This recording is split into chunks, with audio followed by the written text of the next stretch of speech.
Forget what you feel. Behave correctly. Your feelings will follow. Parenting has been hijacked. We created narcissistic women and passive men. And how we've created that is...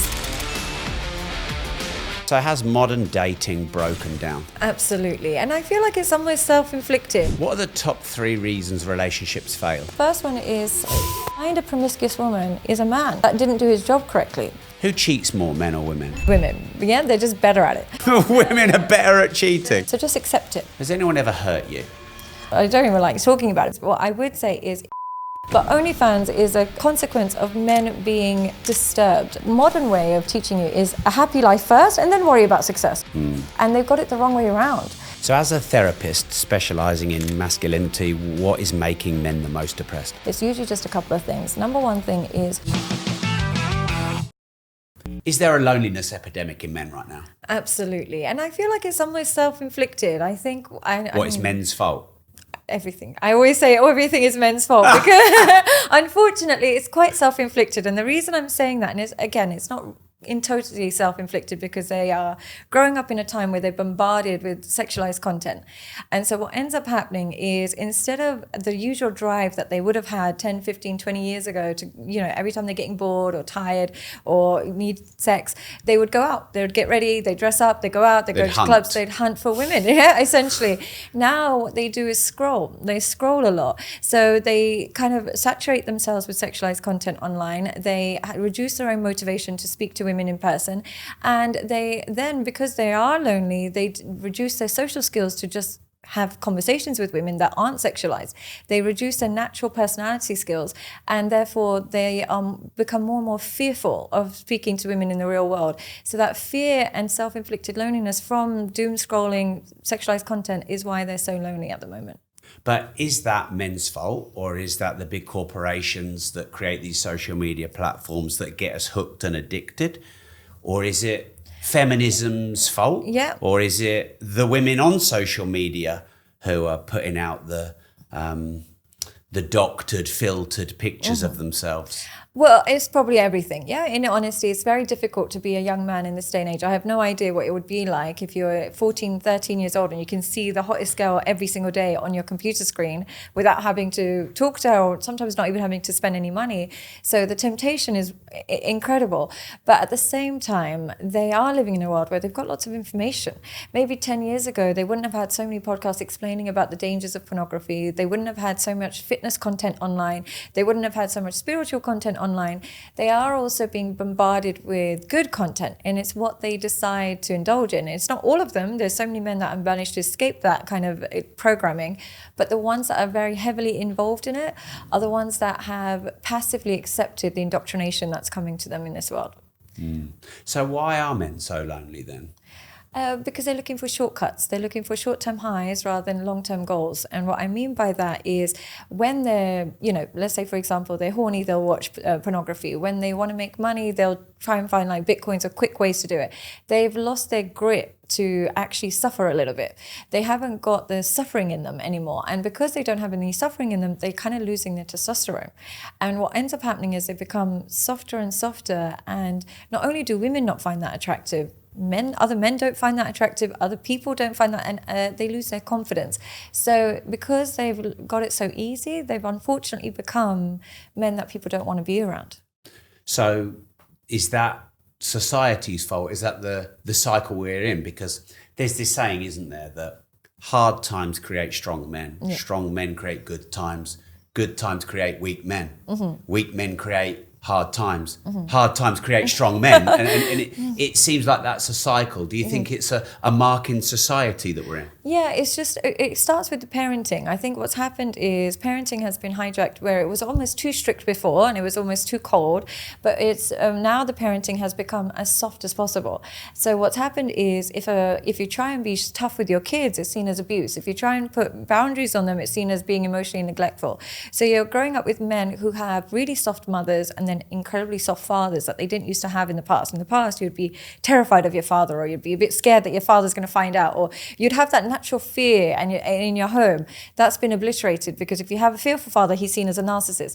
So they don't have that anything in the home that makes them work a bit harder, and they don't have those consequences at home, and then it extends into the real world. So whenever they are faced with any kind of difficulty, they crumble rather than excel. And I think that we're seeing a lot of that behavior coming from the household first. So do you think young boys maybe should be spanked?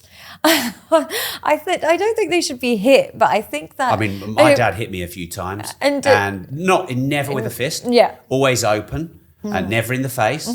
But he hit me, and it hurt. And I don't think that was a bad thing at all. I mean, I've been hit by my mum, never by my father, but my mum used to hit me. I think it's different with women and men, though, isn't it? It's a gender thing. Like, I think my mum would probably give us a slap, but my father would never hit one of us.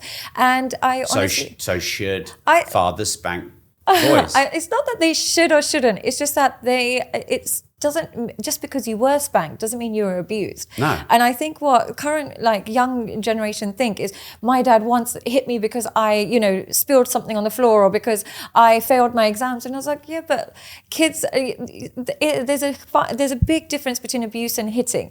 Sometimes kids will test you. I'm not a parent yet, so I don't know, but sometimes they will test you. You're hitting them not because you hate them and you're abusing them. There are the parents that do that, and that's absolutely wrong. But there should be a natural consequence in the home that you know that you can't cross your father. What's happening this day and age, because there's so many broken homes, mothers will use that natural fear that children have against their fathers as a way to weaponize it and say, oh, he's a narcissist, you should not see your father, so on and so forth. But also, boys are growing up thinking, oh my God, my dad told me off, he's such a narcissist. Oh my God, my dad used to make me feel so scared of him, he's such a this. They're almost pathologizing just a normal masculine interaction. So I think they need fear in their home of their father to some extent. They know that they can't go too far before dad steps in and lets you know what's what. Did your dad do that with you? Yeah, so my dad would hit me. Maybe he did it 10 times in my growing up life, and only and every time it was when he perceived I'd hurt my sister. So I actually believe it was a good thing. Absolutely. It was always bum, leg, never upper body. I was petrified of doing it. I suppose one downside was that because I was so scared of crossing my dad, I would hide things from him. And it probably taught me to hide things or to lie about some things. If you're so scared of the consequence of doing something, you might hide it or lie. So I think... But in a way, I know everybody says, oh, I want to be that parent that my kid comes to and never lies. And I want my kid to be a bit scared to tell me certain things. I want them to be terrified. I want them to rather call the police than call me, because you're going to get more trouble from me than you are the police. So I think this idea that we should be their best friend and they should be able to tell us everything, I would see it as a disrespect if I could tell my parents every bad behavior I've done and still get respect from them. And the reason I say that is I watched this documentary on this guy who had strangled his 2 babies and his wife, Chris Watts his name was, and disposed of them because he was having an affair. And he had the police interrogation. They're interrogating him and he wouldn't confess. So as soon as his dad came in, his dad was like, you can tell me, son. And he told the dad the truth. And the dad was like, I'm proud of you, hugged him. And I thought to myself, I could never confess that to my father. Like, I killed his grandchildren. My father would kill me for killing his grandkids. The fact that they have this soft relationship just leads to behaviors that they're not proud of. But why are you so open about doing so much wrong? Because I think where your parents accept it is what you'll start to think is normal. So the more you accept and the more you can listen to and the more you kind of embrace in your child's bad behavior, the more they think is normal. So I actually think it's a good thing that you hid certain things from your father. He should be proud. He's like, well, I taught him to respect me enough to be scared to tell me something like that, because he knows that with me, you won't run. You can tell that to your friends and your boys who you're not afraid of, but me, you should respect enough not to tell me everything.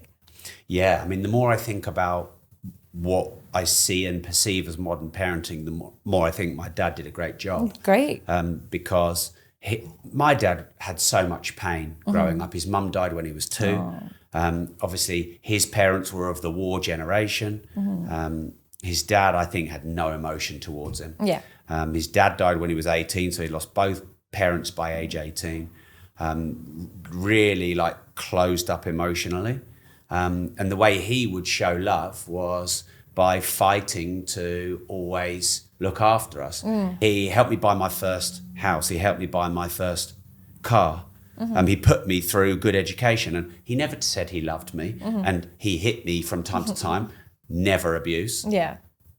But he showed me love in a way that was really important, but by support, by creating things, by working hard, and that seems to have gone a bit. Yeah, and I think that's a really important point, because I think the main problem with men we have today with their masculinity is that they shouldn't actually fall in love. They should fall into work. And what I mean by that is their job is not to just sit there and dote on a woman and be obsessed with her and write her poems and fall in love with her.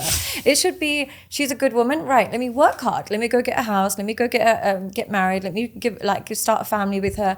If she's a good woman, let me do something. Similarly with their kids, it's like, yes, you can sit there and be nanny all day, or you can say, right, my kids need to get to school. They need to be scared of me, because then they're going to be rude to their mum. They can't be rude to their sisters. They can't be rude to their mum. They can't be bad in school. Let me do that to show my love for them. But what modern masculinity is, oh, you should be so emotionally available. You should be so emotional. You should be so sensitive. You should be so soft. It's feminized. It's not respectable. I think I just sicked in my mouth. But that's what therapy especially teaches men. It teaches them to kind of really be in touch with their emotions, really realize their boundaries, really do all of these things, when really it should just be, and I'm saying this as a therapist myself, but my focus is on behave in the way that's correct rather than feel. Forget what you feel. Behave correctly. Your feelings will follow. But what modern society teaches men is to get so in touch with their feelings that they get debilitated. They don't do anything. And as a result, they're not as attractive anymore, both as fathers and partners. Wow. Something I find is a paradox in the world of entrepreneurship. I've been an entrepreneur for 20 years. Is, you've got these men who are entrepreneurs who are mission focused. They have ambition. And I'm told by many people that mission and ambition is one of the most attractive qualities of a man. And then you've got women saying, oh, no, you can't be so busy. You can't work hard. You can't do this. You can't do that. Don't do that. You need to be with me. You need to spend time with me, more time with me, more time with me. And I find that's a real paradox for a man to be in. Like, we were apparently attractive for our mission and ambition, and now you're trying to get us to stop it so we can be more emotionally available and listen to all of your problems. Where's the balance? It's not that you have to be constantly available. It's just that when you are available, you're attuned to your partner in those moments. So they don't actually mind that you're busy. What they do mind is when we are together, you're still preoccupied. So it's not busyness, it's preoccupation that bothers them. So if when you're busy work out the house and you're doing everything and she doesn't exist in your world, no problem. But when you do come home, all it takes is that one-on-one devoted time, that where you're not on your phone, not thinking about something else, you're present. That's what she's actually saying. So what men see that as, oh, you want me to quit my job and just be homeless? What she's actually saying is, when you are home, just be more present. And then that's the balance. And then what about these independent women who don't need men? Because, they're self-sufficient. Who needs a man? Yeah. There seems to be a lot of that energy around. But I find so funny, though. I see a lot of women saying that, but then the same women will say, I'm childless. I want to be childless by choice. But you don't want to have children. You hate men. What are you going to do for the rest of your life? And it's teaching women to just shortcut themselves into a spiral of loneliness. And loneliness is a punishment. Loneliness is the only thing that every country in the world puts people in prison to create loneliness as a form of punishment. Every country has always done that. So when you teach women that you don't need men, and then you teach them that you can be childless by choice, who are they going to be left with? They don't want men and they don't want children. What are you going to do for the rest of your life? So it's that short-term thinking to feel powerful and get the high of feeling powerful today without thinking the long-term consequences is you'll lose community, and you need community. Yeah. So should a woman be independent and resourceful and be able to stand on her own 2 feet in this modern world? Or should she go and find a powerful, ambitious man and look to serve and be a partner to him? I've noticed a trend, and I see this a lot in my clients. I'm Pakistani. I grew up Pakistani. My parents were very much like, if you're not married by 30, you're never going to get married. So you've got to get married by 30. And unfortunately, what I do see is if people are not married by 32, 33 years old, it's a lot harder. And the reason it gets harder... Is it harder, though? It is harder. And is it? It seems to be. For women or men? For women. And men. I would say for both. I actually would say for both. And the reason I say that is people think... I feel like that's a fear-based projection and not a reality. Because surely if you work on yourself and make yourself an attractive person, of which there's many ways to do that, does it matter how old you are? I'll tell you why it does matter. And I say this as somebody who got married later, right? And I say this with no judgment because I did it myself. Are you married now? Yeah. So I did this later in life. Yeah. But I would still say that what happens is what people think marriage is about finding this magical person, getting this great connection, and then staying together forever. What they don't realize, marriage is actually a skill. And that skill means that from a very young age, you kind of are okay with monotony.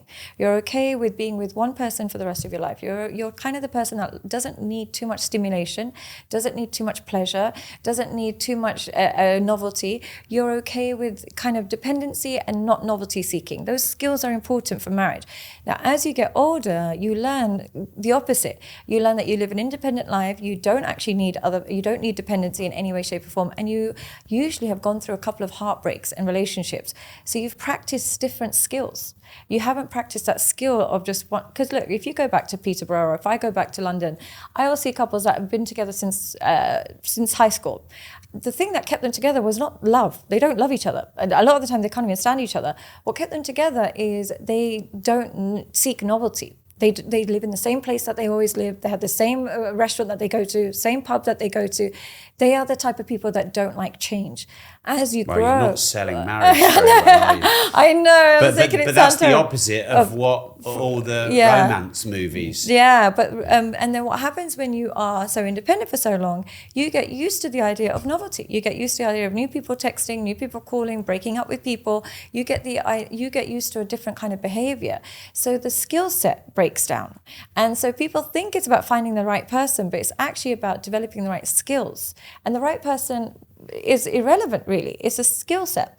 And the skill set starts to deter with age and experience. Does it, though? I think so. But can't you, with age and wisdom, develop those skills? You can. In business, you need patience, you need to be okay with most things being boring, doing hard things, waiting a long time.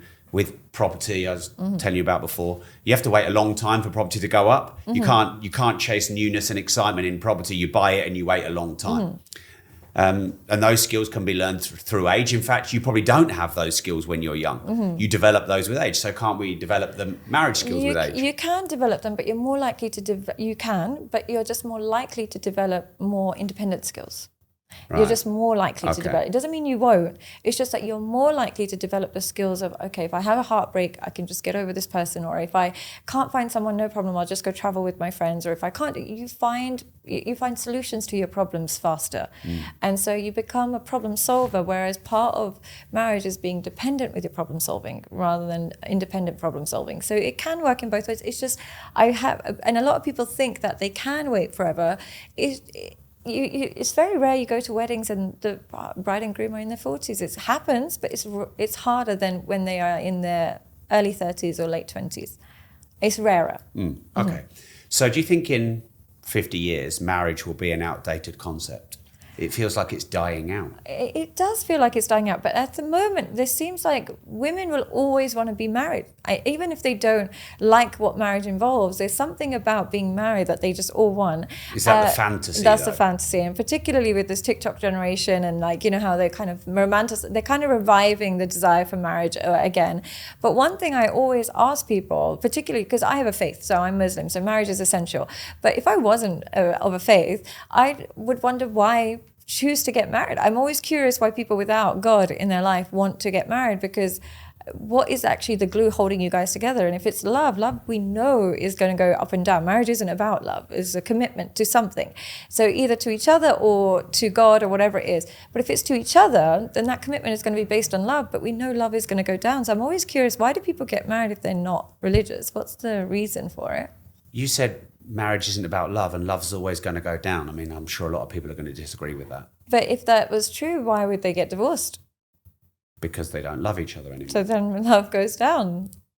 And then marriage becomes obsolete for those couples that got married for love. Okay, so you don't get married for love. Well, you get married it depends what your background is. I mean, why would you get married for someone that you don't love? Well, you could get married for love is part of it, but the bigger thing is maybe religious reasons, family reasons, create a home together, create children together, is to create an institution. Or society to project on you that you must be married. Yeah, or religion or whatever it is. But then if you're not religious, then the only reason to get married is love, right?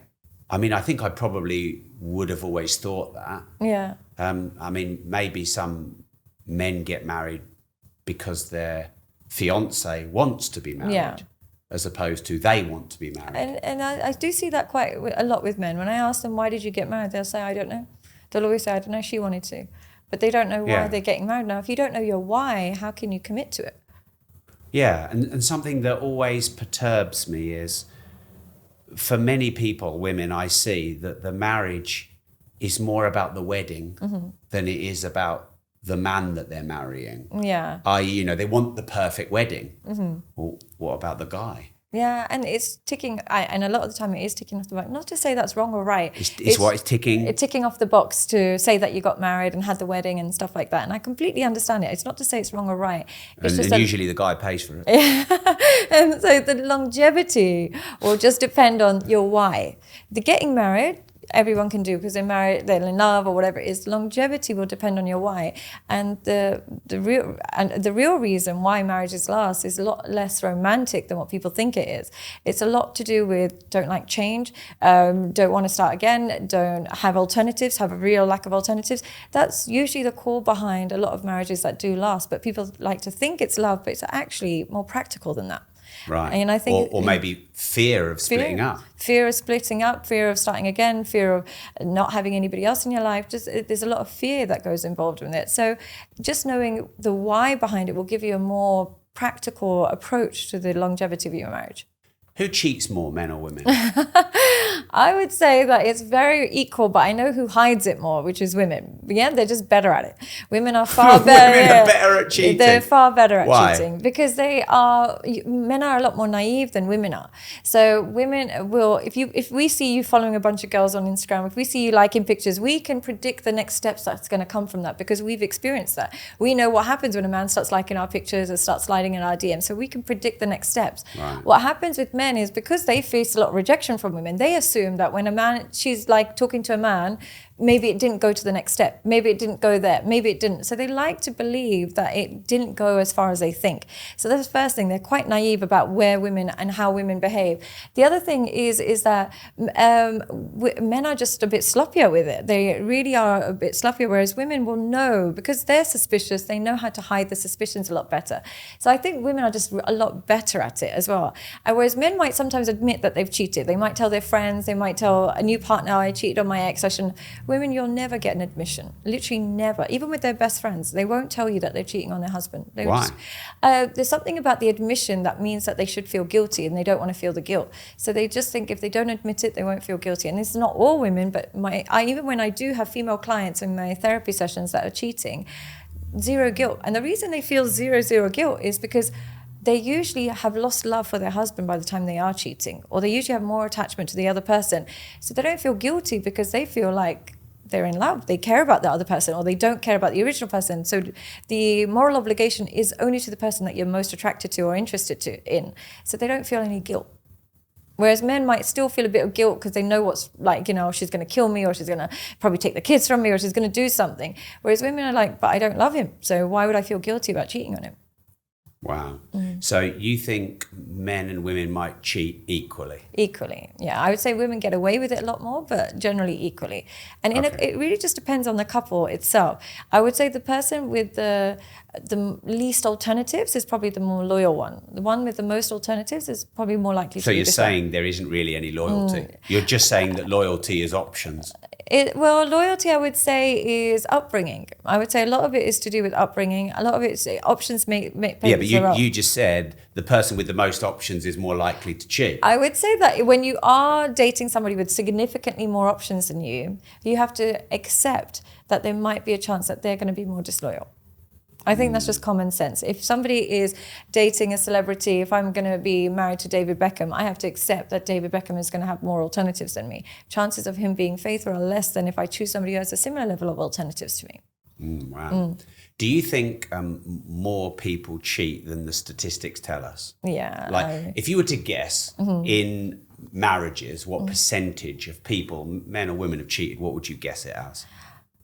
Depending on the culture and the background, but I would say, like, if I'm taking an average couple in England, I would say about 70% would have done something that the partner would consider unfaithful. So 2 in 3. Yeah, I would say something like that. But nowadays it's getting more like they might do it together. I see lots of apps where couples cheat together. I see lots of apps where couples are meeting other couples and they're kind of like open to it. And because there's such a push for women, to be a bit more promiscuous, it's now become a conversation where you can invite other people in or do stuff like that. So I think now what's happening is cheating has progressed into openness, which is a little bit concerning. Wow.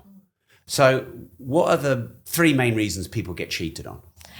For men or for, well, I would say Let's both. let's do men both. then women. So I would say, I can even say for both. Number one reason why people get cheated on is they're super naive. One thing that kind of creates almost a recipe for cheating is when you pick somebody and you believe their words rather than their actions. So I'll have people that, wives come home at like 4 a.m. She's, doesn't answer her phone for hours, or husband has, got some suspicious text messages, and then mine will say, but she said she was here, but she said, but she never said, but she said. They don't look at behaviors. Now, when you monitor people's behaviors, you'll know that, are they kind of like the type of person that's just exclusive and respectful, or are they the type of person who's just like a bit more likely to just do what's best for them?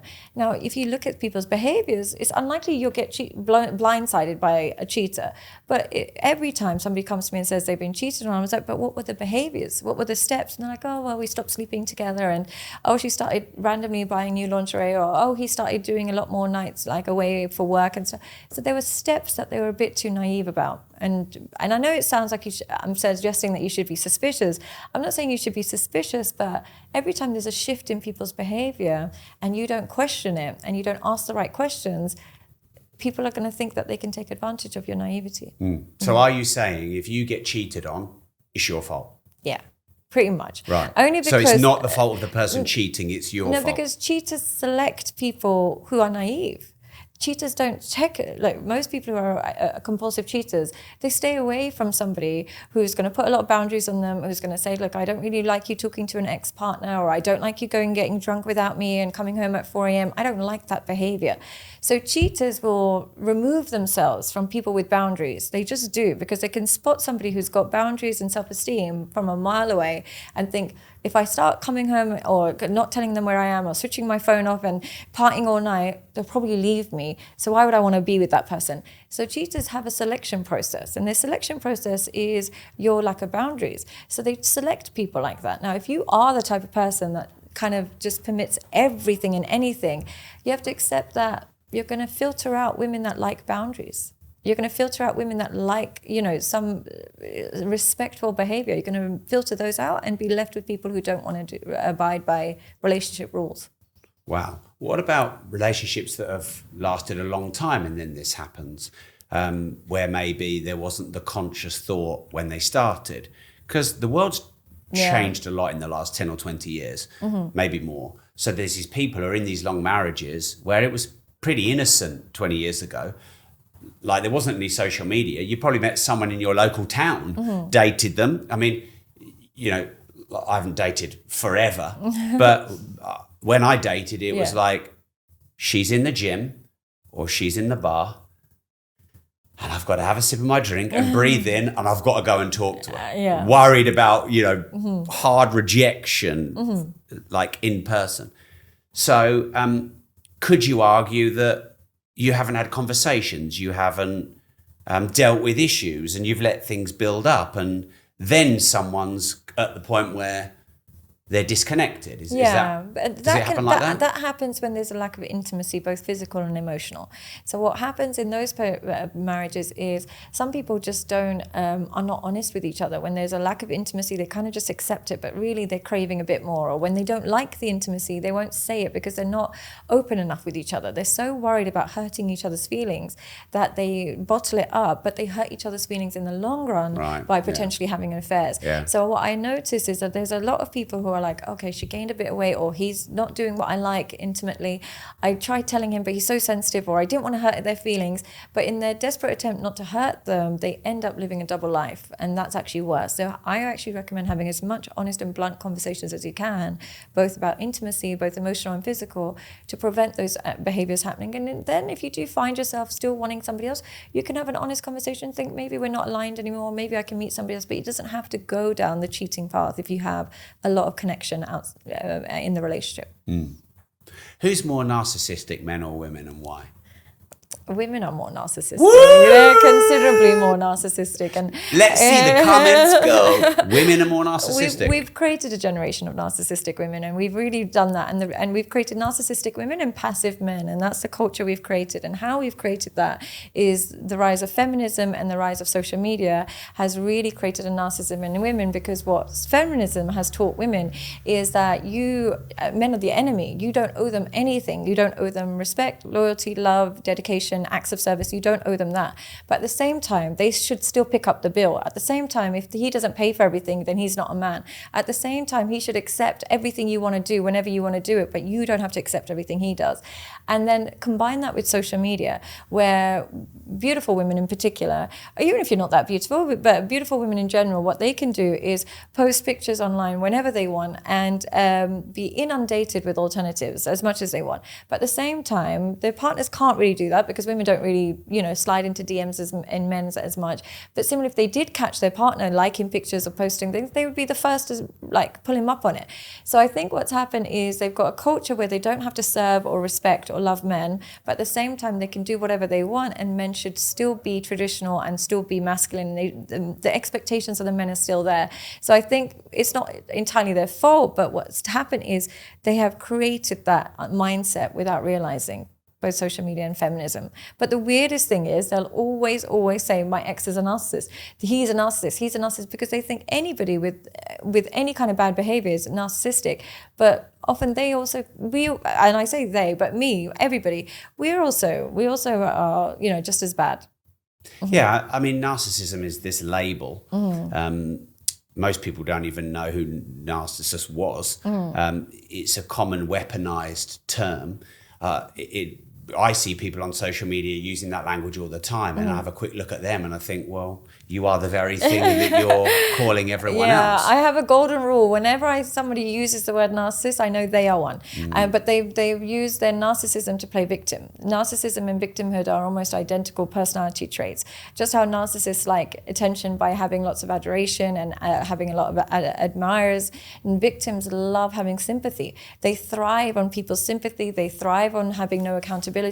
But it takes the same level of narcissism to have both. So anytime I meet somebody who's like, this is a narcissist, that's a narcissist, I'm like, you're telling me you're the narcissist, essentially. Because victimhood is just as embarrassing. So has modern dating broken down? To be fair, I don't actually know, because I haven't been in the scene for years, but I would imagine that it is just, you're competing with people you can't compete with. That's what's happening, is we're competing with people's algorithms now. So before, you might have to, be a bit prettier than the girls in his workplace and to get somebody's attention, or the guy might have to be a bit stronger than the other guys in the gym, and that would be like a relatively easy competition. Nowadays, you have to beat the algorithm, and the algorithm is going to bombard women with luxury items, amazing holidays, proposals and rings and all these things, and men are having to compete with that. And then women are having to compete with, all these beautiful women with perfect bodies, tan, toned, AI, everything. They're going to have to compete with that. So we've kind of polluted both young and women's minds with such expectations that it becomes difficult to have a healthy relationship. Surely the solution, though, is to just reject all that and just be yourself. Is that not how the law of attraction works? Just be yourself. I think it's easier for us because we didn't grow up with TikTok on our phone. By the time I got on TikTok, I was like 30 or something. So I was like, by that time, it can't really affect you. But whereas these young generation are like, they're 14, 15 years old, and that's all they know. And but like you also said, they can listen to podcasts and listen to influencers who've got some experience, and whilst they might be in that culture, they're also able to learn a better way. They are able to learn a better way. But the slightly younger one, the Gen Z, they're too young to grasp the concepts of these kind of educated podcasts, and they're not going to have the attention span for it. So the people of the right age can kind of balance themselves out, but slightly younger, they're going to find it very difficult to balance that. A big thank you to my sponsor Coinbase, a leading online cryptocurrency platform for buying, selling, trading, storing and staking cryptocurrency. I've said it before, but the system is broken. The banks, the politicians, the financial system, they're playing a game and we are the pawns. So what can you do? Well, you take proactive steps to regain control. And from me, I'm investing in many decentralized assets such as Bitcoin. Now, I recommend you do it properly through the only publicly listed global crypto exchange, and that's why I use Coinbase. Now, this isn't a get-rich-quick thing. You need to do your research. But Coinbase makes that simpler as it gives you access to over 260 cryptocurrencies. From the established cryptos, like Bitcoin and Ethereum, to the emerging assets and even stablecoins, which are designed to be pegged and redeemable one-to-one to fiat currency like USDC. With Coinbase One, pay zero trading fees on trades up to £10,000 a month. If you're thinking about investing in crypto for the first time, Coinbase is publicly traded and listed on NASDAQ with transparency that you can trust. So if you're ready to take back control of your personal finances, then click the link in the description and sign up for Coinbase today. Now remember, do not invest unless you're prepared to lose all the money you invest. This is a high-risk investment and you should not expect to be protected if something goes wrong. This is not investment advice and it is not recommendation to buy or sell any particular digital asset. And what about dating in Dubai? How's that? Oh, I've heard horror stories. I've actually, I work with a lot of clients in Dubai, but I would say Dubai is the one city where women are outshining men in every regard when it comes to promiscuity and when it comes to, cheating and all those things. It's definitely, a lot of people see Dubai as a man's kind of city and they get to be with all these women, but the women are 20 steps ahead of men. And the key reason why women are so ahead of men when it comes to dating in Dubai is because Dubai attracts women from different cultures, like beautiful women from different cultures, particularly Eastern European, North African, it attracts that. Now, the thing with Dubai, what women have done in Dubai that doesn't occur everywhere is they are not bothered by how attracted they are to a man. They are able to be married or in relationships with a man that they're not attracted to simply because he gives her a lifestyle. Now, anytime a woman can forego attraction and just be with a man because he provides her with something, she has a very male mindset to sex and promiscuity, because most women, you have to get them attracted to you. That's the hard part, getting them attracted to you. Then, once she's attracted to you, she usually becomes really loyal because she's so attracted to you and she can't really be attracted to other men.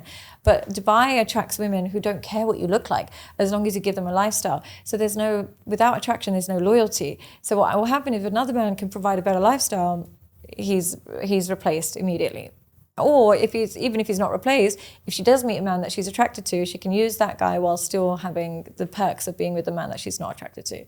Wow. So you're saying that no matter how successful you are in Dubai, a woman is likely to exchange you for a more successful guy. The more successful you are, the more likely she is to exchange you for a successful guy in Dubai, because you are going to have you're going to attract a certain type of woman, and the type of woman you're going to attract is usually women that are not truly attracted to you, not actually in loyalty, but they're looking for a lifestyle. Whereas the less successful you are, and the more likely you are to get a woman when you're less successful, more likely she is to be loyal, because the key of why she's chosen you is her attraction to you. Just you as a person, might be physical or whatever, but as you get more and more successful, the core behind why she's choosing you could be diluted by the finances, and the more diluted it is, the attraction, the less loyalty there is.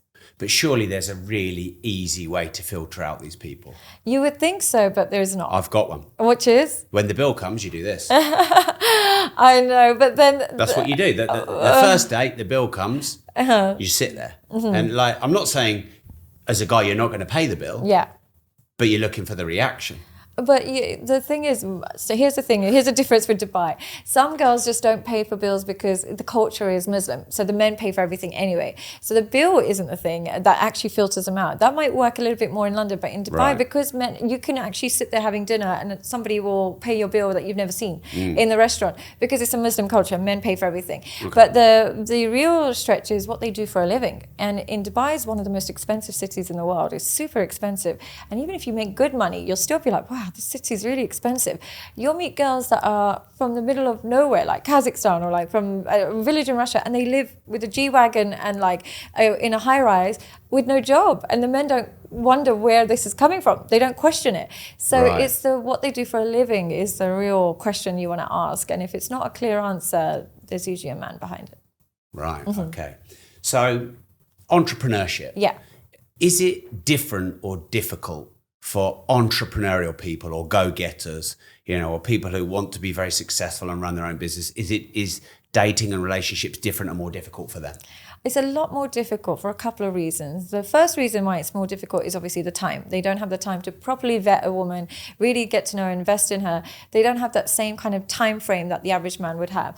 The second thing that I find is a bigger problem in the long run is because they're busy and because they're successful, they kind of make their wife's life a lot easier. Sometimes they'll be like, there's a cook, there's a maid, there's something that, or they solve all of her problems for her.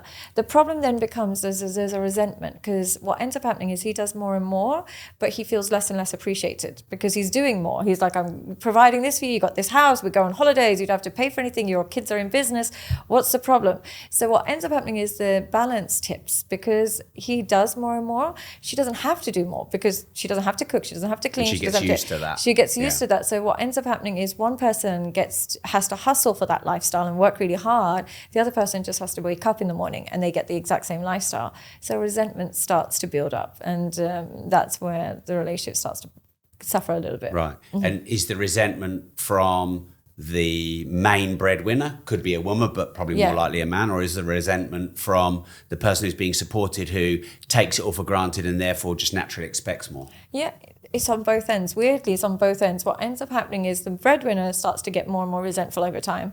But then the person who is getting everything kind of easy, they actually build resentment as well. And the reason they build resentment is because their life isn't because they haven't solved their own problems in their life. They haven't actually pushed themselves, exerted themselves. They start to feel a bit more and more depressed, because our brain is actually not designed to be happy all the time and have it easy. Our brain is designed to problem solve. And when women have it so easy, men or women have it so easy, and everything's just given to them on a plate, they will still find problems to solve. So they'll make problems. They'll say, you didn't come home on time, or you didn't this, or the hotel room's not. The brain is designed to find problems. So they end up becoming more depressed and lonely and isolated because they're not achieving as much by themselves. So it kind of can be difficult. This is not to make it sound like it's always bad. Sometimes it's beautiful. But usually it works best when the woman has really achieved in her own career before and really has a lot of skills, and she's done all of that stuff, but she's ready to now just relax and look after the family. But when she's never achieved anything and you've just thrown her into this really luxury lifestyle, she can start to develop a little bit of depression. Right. Mm-hmm. That being said, I mean, raising children, I mean, that's hard. Mm-hmm. And there's a lot of problem solving that goes on there. Yeah, but again, when you're really successful, you can provide a lot of nannies and you can provide help with that as well. So there's lots of problem solving with that. But one thing that happens with housewives in this day and age that probably didn't happen many years ago is that before, housewives would kind of have to cook from scratch and kind of had a community. There would be other housewives. They would have something that keeps them going. Now there's not that big of a community. Most women work, so they can't really just pick up a friend and say, do you want to take the kids to the park? They don't really have that community. And the second thing is now they've got social media, so they spend a lot of their downtime scrolling rather than connecting, and it can feel very lonely then. If you just got kids and then scrolling, it's quite depressing. So I think it's not as healthy as it used to be, being a housewife. Mm. People talk about nannies and house help and everything else, but I think that can be really bad. Why do you not like it? Well, surely the one thing you shouldn't outsource in life is parenting. I know. Like if you think about it, your kids are asleep my son's asleep for 11 hours a day at the moment because he's 14. So the kids are asleep for, let's say, 8 hours. Mm-hmm. They're at school 5 days a week for 8 hours. Mm-hmm. What? And then you're going to get a nanny and a load of help. You as a parent have got the smallest amount of raising and impact on them. I think it's really bad. I agree. I do think that children need their parents because they need to pick up the same skills. What happens when you outsource nannies is children will behave in a way that's not you or your husband, because they're picking it up from the nanny, which is not bad or good, but it's just you don't recognize the behavior. But I would say that when I've kind of changed my mind a little bit from living in an expat country, because I live in Dubai, that I can see when you don't have family and you don't have your grandma and you don't have your grandparents and you don't have uncles and aunts that you can kind of help you, I can understand why they get a bit exhausted and think, okay, I just need some extra pair of hands. The problem becomes when those extra pair of hands are doing the nurturing. I can understand if they're just cleaning the house or maybe making sure that the bottles are warmed up or whatever, but when they're doing the nurturing and they are spending more time with your children than you are, the children do suffer. Okay. So apparently I saw a statistic that 10% of women aged 18 to 23 have an OnlyFans account. Number one, do you think that stat is accurate? And number two, that is shocking, surely. 10%. I think it might have been Western women, but I think it's in America. I think I read something, it was in America, 10%. 10% of 18 to 23-year-old women have an OnlyFans. What the fuck? But to me, that speaks more to what men are pursuing rather than because what I would say is if every OnlyFans creator was only making like $500 a year, there would be no industry. But even though... so you're blaming men for women doing OnlyFans? I am 100% blaming men for it because there are probably 100,000 content creators. I don't know the stats. But you blamed feminism earlier. For OnlyFans? I think that was for making them narcissistic. Yeah. For making them narcissistic. But I would say for feminism definitely makes women narcissistic. But OnlyFans is a consequence of men being disturbed. And I would say genuinely disturbed. And the reason I say that is because there would be not a single 18 to 23-year-old on OnlyFans if there wasn't a market for it. And the fact that there are 100,000 maybe content creators, but there are about 500 million subscribers. Now, nobody joins a job where nobody's paying. Nobody goes and volunteers to be an OnlyFans. They do it because they see women, at 22 years old, I see sometimes some OnlyFans creators, 22 years old buying a 5-bedroom house with a pool, or 23 years old and getting a G-Wagon. Now, but where's the self-respect for the woman doing well, that? Just showing the world their naked body and whatever else. I always say that no matter how bad a woman is, the person paying to see that is always more of the scum. She can be always, like, she might be a piece of shit, but you're paying to see that piece of shit. I never said these words, by the way. Yeah, you're paying. So it's like, because look, even when Ted Bundy, the serial killer, he was doing like his court case, and he proposed to one of the jury members, and she said yes. She's more of a piece of shit than he is. And the reason being is you're seeing all of this and you're rewarding it. You're seeing it and rewarding it. Now, bad behavior can only flourish in a society where people reward it. Now, the men that are paying are, they say the statistics on the men paying are considerably older. They're like in their 40s onward. They're usually married. And what content creators... So you've blamed men, but if men were happy in their marriages, maybe they wouldn't be doing that. Well, I think if they were masculine men, they will always be happy in their marriages because they pick good. Masculine men, the reason... But you can pick good and things can change over time. But then you can leave in those moments rather than become an OnlyFans What, so you get married and then you just leave when things get hard? Well, you don't have to get married. No one's asking you to get married. The reason why the men that subscribe to OnlyFans, the ones that are, the married ones are there, is because they're usually these dorky, passive men that just got married because their wife told them to, don't have the guts to tell their wife that they, are not attracted to her anymore, or are not a man that she's attracted to, so they have no intimacy. They're usually weaker men. You won't find really strong, masculine, healthy men all night subscribing on OnlyFans. It's an impossibility. So what's happening is these women are preying on these really, submissive, weak men. But the fact that they're making so much money means the submissive, weak men are the predominant cohort at the moment. So I would always say, look, I come from Pakistan and I come from a very strict kind of culture. Now, the reason why OnlyFans doesn't exist in Pakistan is because there's no market for it. If a woman was to kind of be naked online, I'm not saying this is good, but she would be threatened, our family would be threatened. She would never be allowed to be put on that because the men don't reward that behavior. I'm not saying they're perfect, but they don't reward that behavior. So there won't be a market for it. She'd have to go to America and the men will reward it and then the women become like this. So wherever we see women losing their femininity, wherever we see women losing their morals, we always ask the question, where's your father? Where's the dad? Even when you see strippers and you're like, I wonder what her dad thinks, because we all recognize behind a promiscuous woman is a man that didn't do his job correctly. So whenever men don't do their job correctly, we create a society of women who are capitalizing on these weak men. Wow. Do you think in Pakistan you could get away with having an OnlyFans? You're from Pakistan, I'm from Peterborough. You have to come and see, but it would be an impossibility. It wouldn't even happen.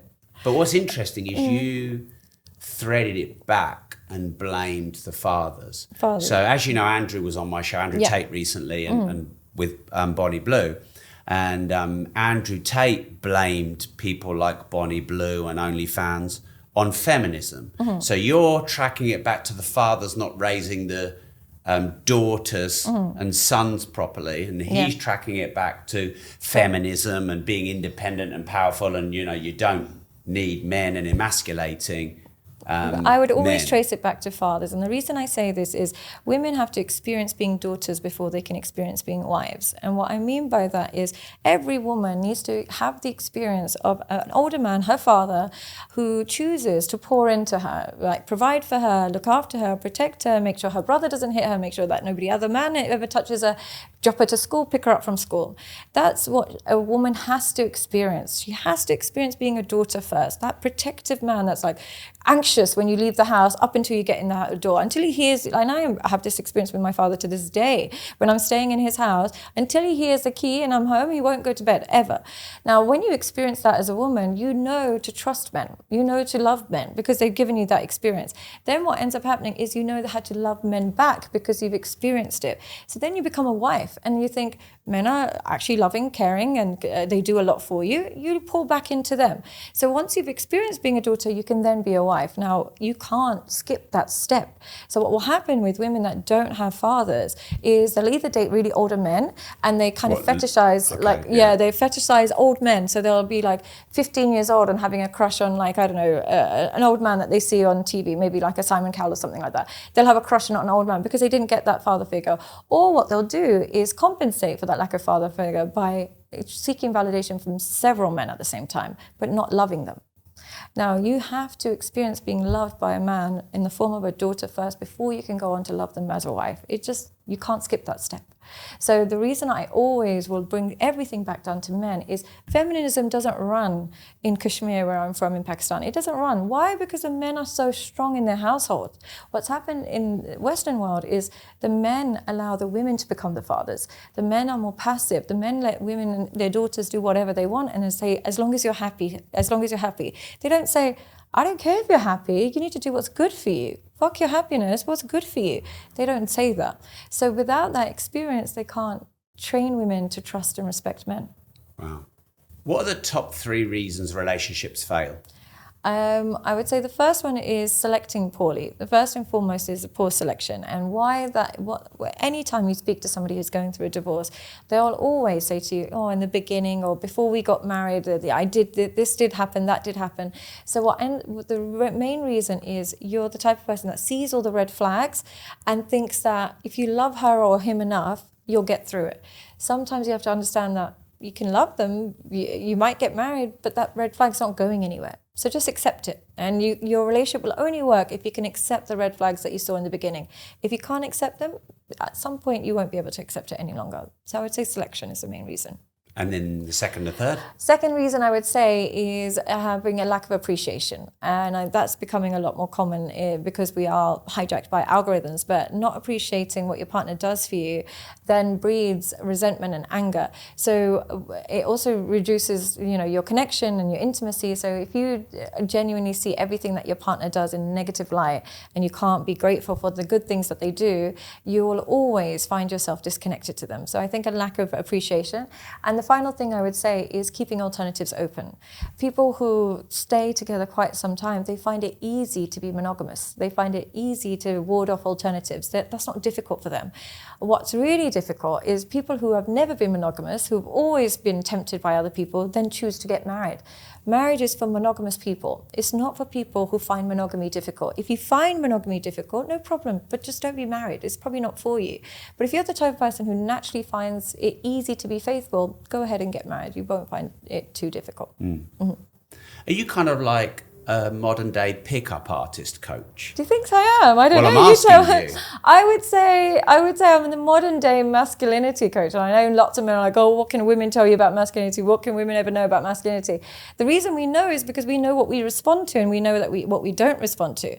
And the only thing women respond to is masculinity, nothing else. I'll meet men that go to therapy and I'll have a couple and he'll say, she doesn't respect me and she dismisses my feelings and my feelings are valid and blah, blah.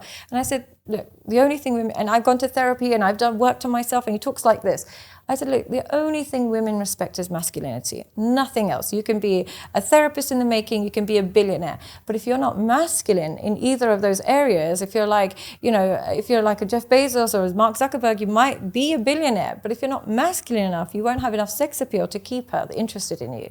And I think that's what men forget, that it's the only thing women respond to is masculinity.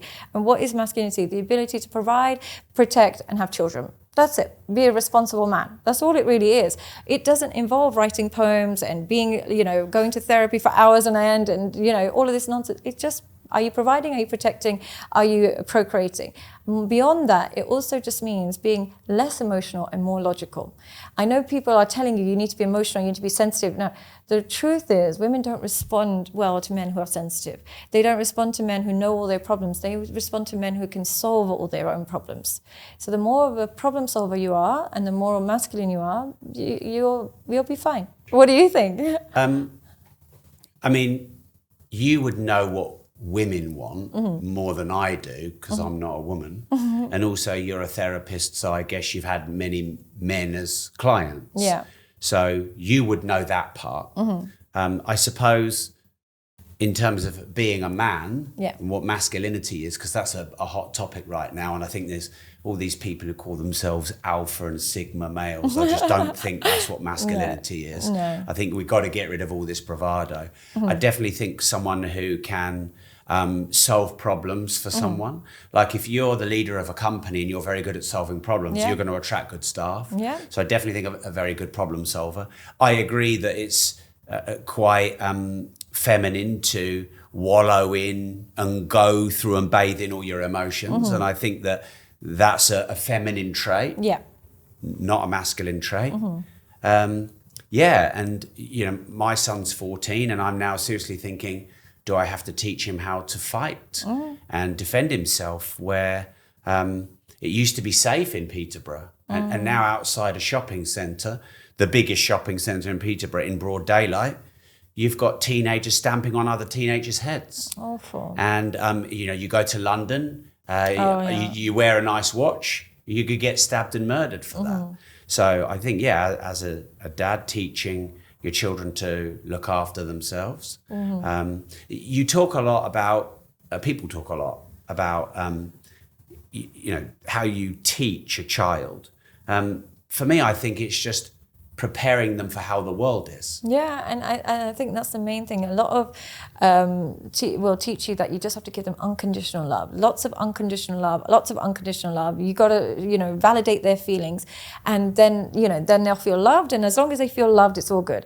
The real world's not going to love you. The real world is probably going to hate you. So you give them love. Absolutely, you give them love. But the key is, like, again, I know I bring it back down to my culture a lot. But one thing I would say that I hated growing up, and I think I see it in Chinese families and Indian parents and Pakistani as well, they don't really care about like you becoming happy. All they care about is get married, have children, be successful with education. Those three things. And they've instilled that in you. Now, Western world will see that as narcissistic. Like, you shouldn't do that. You should just love them unconditionally. But I think what that culture understood is by getting married, having kids, and focusing on your education and work, a byproduct of that is you'll be happy. A successful life is a happy life. But what the modern way of teaching you is a happy life first and then worry about success. But actually, happiness is an outcome of success. And they've got it the wrong way around. They don't want their kids to be successful anymore. They just want their kids to be happy, love. They don't realize that children actually thrive when they are problem solving, when they are exerting their maximum effort, when they're trying their absolute best rather than being unconditionally accepted for all their nonsense. So I actually think that we need to take away the unconditional love obsession and replace it with you unconditionally want what's best for them, even if they hate you in the moment. And even if they dislike your parenting, you know what's best for them and you encourage them to achieve that rather than just love them through every poor behavior that they might have. Which is why I see so many kids like confused with their gender, confused with this and with their sexuality. And it's because they have parents that would be like, whatever you want, whatever makes you happy. Kids don't even know what they want for dinner. They don't even know, if you take them to a restaurant with a big menu, they don't know what to choose. So you're telling them you can choose your gender, you can choose who you be with, you can choose. Kids are not equipped for that. The whole point of having a parent is to help you filter out the bad decisions, to make better, streamline you to better ones because they've got the experience. So I think that that's one of the problems I'm seeing a lot with parenting. Yeah. So as a therapist specializing in masculinity, what is making men the most depressed? Their poor decision making. Always, always, always. Every time you are a man and you have any form of depression, it's usually just a couple of things. Number one thing is you're a poor decision maker. You take too long to make decisions, or you make the bad decisions. You don't have a trust in your judgment. And why you don't have a trust in judgment is the second problem, is because you're not a problem solver. You have a bunch of problems in your life, you think about them, you worry about them, but instead of making an executive decision to solve those problems, you will just stay stuck. And as a result, you're always doubting your own decision making because you don't know how to solve your own problems. And then I think say the final thing that causes them depression is when they don't fulfill their potential in life.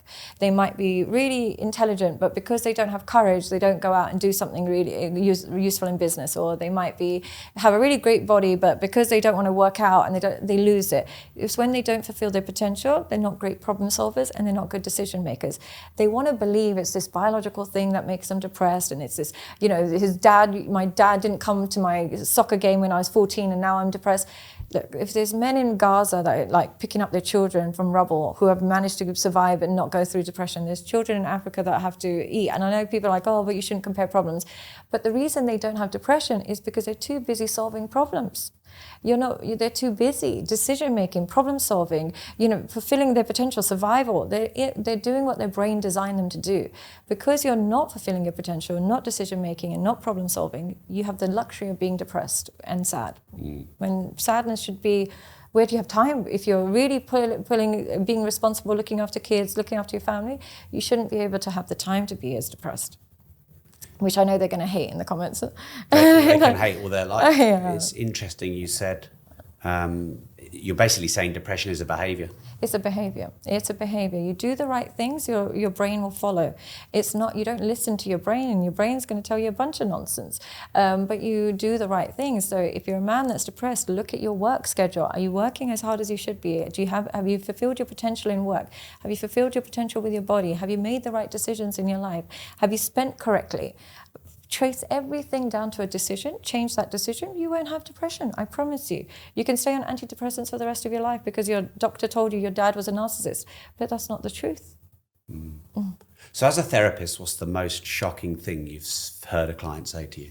I've kind of seen everything and I've heard everything, but what I do see, I don't even like talking about it, but what I do see with a lot of men, young boys, they'll come to me nowadays and they'll say, my first sexual experience was with another boy and I'm straight. And I'm like, why was it with another boy? Oh, we were just watching porn at the same time and then just started practicing and stuff like that. And I think that shocks me quite a lot because I didn't know that was a thing, but I think, and that kind of comes more and more common now that it's so accessible. Now that it's so accessible and they're sharing it with each other and this, that and the other, kids are kids, they don't know what they're doing. So I think that's something, and I thought it was really weird and I thought like, okay, maybe this is just a one-off. Then I heard Kanye West talk about it and how his first experience was with his male cousin, and it's because they were watching porn together. So I would say that the way porn seeps into men is like a poison seeping into your blood that is really slowly working its way until you're totally damaged and destroyed. And that's what pornography does, just a really slow version of it. Wow. Has anyone ever hurt you? Yeah, lots of people. I would say lots of people. I've been hurt by parents and my siblings and partner. I think I get hurt. I do get hurt, but one thing with me, I forgive very quickly. I get over things very, very quickly. So I get hurt, but I'm very good at realizing that I also say hurtful things. I also do hurtful things. So I'm not an angel. So just how I want people to give me grace, I tend to give people grace. And I'm just happier when I forgive quicker. So I get hurt, but I forgive quite quickly. Do you forgive quickly? I think so. I mean, I think forgiveness is a bit arrogant in some ways, because who are we to forgive them? I think probably the only person that could forgive is a godlike person who's never sinned. So if I like, oh, I forgive you, that positions me as superior to you. Yeah. So there's that. And also I think forgiveness is really just setting yourself free. Yeah. Like if you did something, to hurt me, I might go, wah, wah, wah, wah, wah, wah. But actually, pretty quick I'd go, well, if everything is my fault and everything is my responsibility, how did I create it? And what was in my behavior that created it? And, you obviously did it for your reasons, and you probably didn't do it to hurt me. The saying, hurt people hurt people. So even people who really are narcissists, they're not really hurting you. They're trying to alleviate their own pain. Yeah. So, really, I just try and let go. Yeah, I'm like that. I don't hold grudges. I genuinely don't think about people for that long enough to hold the grudge. So when people are like, I need an apology and I'm still upset they did this 10 years ago, whatever it is, you're going to be miserable. I can't be around people, but like the brain is not working fast enough to move on from bad experiences. So holding grudges and stuff, I don't really have the time or energy for. I don't care about you enough to still think about what you've done. Yeah. That being said, in a relationship, what's the most you've been hurt? What happened? I have actually been quite lucky. If I'm being honest, I've been You got to show us some of something. I've been relatively lucky. I would say I'm relatively lucky, and the only reason I'm lucky. Never been cheated on? No, Never. Not that I know of. You never know. In life, you never actually know. But it's not that I know of. But what I would say is not because I'm someone special. It's just that I can spot the signs so early. So you'd have to be a fool to think you're going to get away with it. So it would be like, like how some people might be like, oh, she disappeared for a couple of hours, or he didn't call me all day, and he called me 2 p.m. the next day. If you do that with someone like me, I'm going to turn up at your house. I'm going to destroy your house. What are you going to do? So like, you can't really risk that behavior with somebody like me. So it doesn't mean I'm perfect. It just means that I filter out people who want to take those risks. I would filter it out. And because I don't do it either. I've never cheated on anything, so I don't do it either. So it's kind of like, I know the traits of a cheater and I know the traits of a non-cheater because I can spot them so quickly. So there's no point trying. So I've been quite lucky. Have you been hurt or cheated on? I think we've all been hurt. Yeah. I remember my first girlfriend, my first love. I don't think I've ever told this story. So I was the fattest kid in my year from age like 11 to 13. Oh. So I didn't get attention from women, and that's all I wanted because I was obviously going through puberty at that time and getting really interested in women. And I never got it, and I developed these people-pleasing, conflict-avoiding behaviours. And then I lost all the weight, and then girls started to be interested in me, which I was not used to at all. And it was like, I would never believe if a girl was interested in me because I was never used to it. And then, this girl who was like, whenever all the guys talked about the top 3 hottest girls in the year, the one I got with was always in the top 3. And I got her. And I was like, wow. And, I was I got with her when I was 14 and then turned 15. And then I went on holiday over my birthday. And then when I came back, my birthday card from her was, on the doorstep. And of course, I was so excited to get the birthday card. Because back then I didn't have a phone, didn't have any social media. So if you went on holiday for 2 weeks with your family, you didn't talk to your girlfriend for 2 weeks. Oh, so I couldn't wait to get back to her. And I opened the card. Look, she used to write long love letters to me and all of this. And it said, to you, from me. And I immediately knew she'd got with someone else. Why did you know that? Because she would write me long, lovely letters and everything. Your instinct. It was my first ever experience, my instinct. And I opened it and it said, to you, from me. And I called her up and I went, what's going on? Oh, that's smart of you. Well, I mean, I just knew. And she'd got with my best friend. Oh. So that was my first experience of, and that really hurt. I actually ended up going back with her again and I stayed friends with him. And to this day, I don't know if that was weakness or if that was my first experience of letting that stuff go. Yeah. I think it was probably a bit of weakness, but also good to let it go. And anyway, I ended up getting back with her. But I think it was a brilliant lesson. And so, so none of that stuff's ever happened to you? No, I haven't been so dramatic. Come on. I have never been so dramatic. I wish it would, because then I could have something. But the only thing is, it's just that I have a temper on me, a real temper. And have you ever been with like a married man? Never in my life. No. Why would I go down that route? But you might not know. He might lie to you for 3 months, then you might find out. When you're young, men are not married when you're young. It's kind of like when you're a bit older that might happen. But when you're young, that never really is happening. Sometimes things just happen. You're 3, 6, 12 months in and then you find out. Not with somebody like me. Oh, okay. I'm a detective. I really am a detective. It doesn't make it easier or better. It's just that I know what I'm Inspector getting. Calm. Yeah, That would be a good brand. That would be a Inspector good brand Calm. because I just know what I'm getting. So there is very difficult for somebody to lie to me or hide things from me. It's quite difficult. You can try it, but it would be at your own risk. It would be really at your own risk because it's just like I'm not a messy kind of person. I try not to be with a messy. If something's a messy person, a messy situation, no problem. It's just not what I would be bothered to get involved with. So I try and avoid messiness, but then again, you never know. So I always say that I always say as far as I know. If I knew more, you never know. But I personally have never been in that situation where I've caught text messages or I've walked in on something. I've actually never seen that situation. But I would always. Maybe it'd give you more skills and knowledge and experience. If It probably would. I really think I miss it because one of the things I do say, I always make it out like it's so easy to walk away from somebody who cheats on you. I kind of make it out like, but why would you, like if But if you've never been cheated on, if you've never been cheated on, and that's where I think that it's actually quite a diluted experience because if you've never experienced it, how do you know? No. And all of my friends that are like similar to me will say, yeah, you should never, you can easily just leave. They've also not experienced it. So if you've experienced it, then I think it's probably a bit better to give advice. If I'm being honest, it's probably better to take it from somebody who's actually experienced it. But from watching people in that experience, I know that when you do forgive any behavior, chances are it happens again. So only forgive behaviors that you don't mind if they occur again.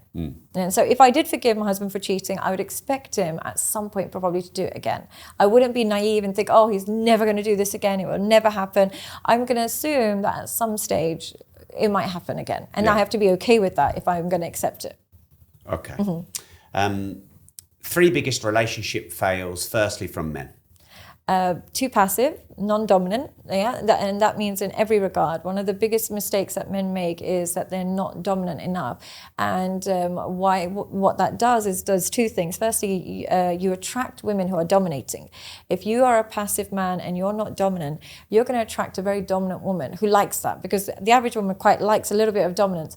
So when you're going to attract a very dominant woman, the problem with being with a dominant woman is that she, even though she likes that she can dominate you because she's a strong woman and she kind of needs like a passive puppy, she can't respect it. So she'll like it because it makes her life easier. You'll just do everything she tells you to do. She doesn't have to worry about you cheating. You make her life easier. But she loses the respect, and then you also lose sex appeal to her.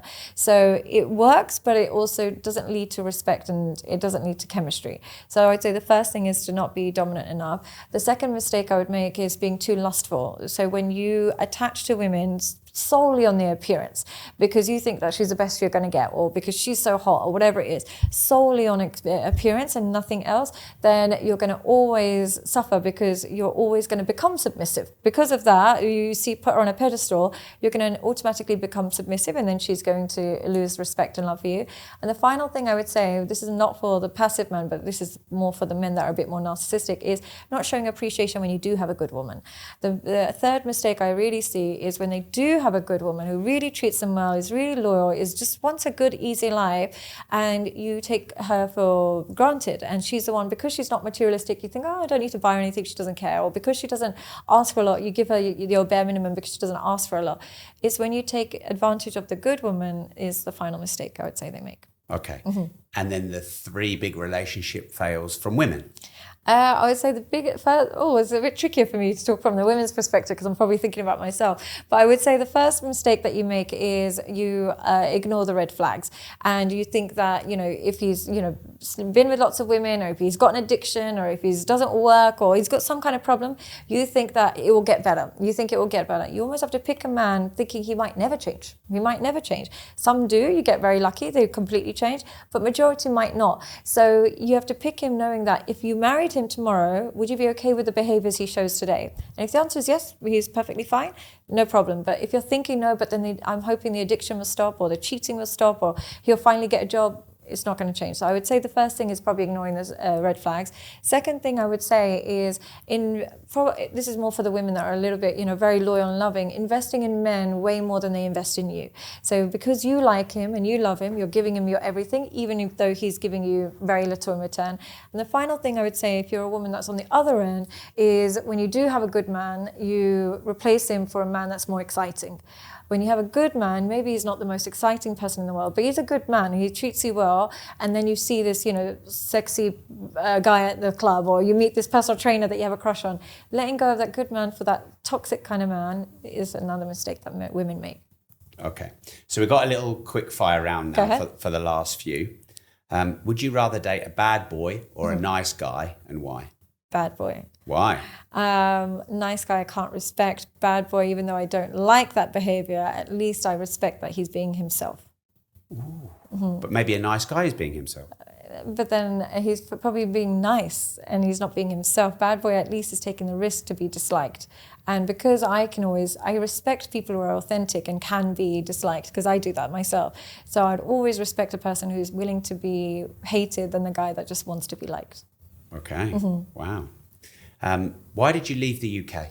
I don't like the energy in the UK. I don't like the way that the crime is so high. I don't like the fact that people aren't genuinely happy for each other. And I don't like the fact that I pay so much taxes and see none of my money coming back to me. And also I don't like the weather. Whereas where I live now, I feel like no taxes. The government's super generous with you. There are flaws in every city. But as far as giving you a standard of living, I think Dubai is probably at the highest. What do you think of Andrew Tate's relationship advice? I think it works if you're not looking for marriage. If you're not looking for a marriage, an authentic relationship with children, and you're just looking for relationships, quick relationships, or people to have kids with, which might happen for a lot of men when they're super successful, marriage just doesn't fit their lifestyle. So if you're that kind of man and you're just looking for short-term, just kids and having excitement, it works perfectly fine. But if you're looking for a marriage and a more monotonous lifestyle, it won't work in your favor. What's your biggest failure or regret? My biggest failure, I would say my temper. As a person, I'm quite a temperamental person. I can lose my temper quite quickly and easily. I come down for it very quickly and I lose it very quickly. So I would say that it's a real regret every time I'm disrespectful, or every time I'm rude, or every time I'm impulsive. I hate that. And I can't seem to control it. And it hasn't changed over the years, even as a teenager to now, it just doesn't seem to calm down. So that is my biggest failure, I would say. Which you wouldn't expect, would you? You'd think I'd be a little bit more calm, but I'm actually a bitch. Well, I don't know you well enough to judge. This show is called Disruptors. What does that word mean to you? Someone who is willing to go against the majority, to stand up for what they think is a better way of doing whatever, said task. And how do you deal with haters? You have some haters, don't I have you? I have a lot of haters.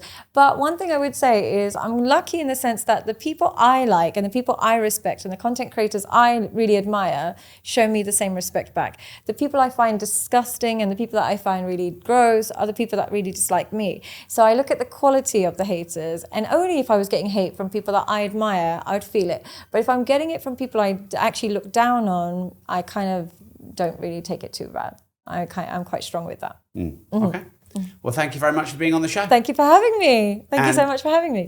Where are you most active on socials, and what work are you doing? I'm on Instagram, Sadia Psychology, and I'm also on TikTok and YouTube. Is that also Sadia Psychology? Sadia Psychology. Yeah. And I have a program that is designed both for men and women about mastering masculinity, and also making sure that your relationship, you master yourself, master the opposite sex, and then master relationships.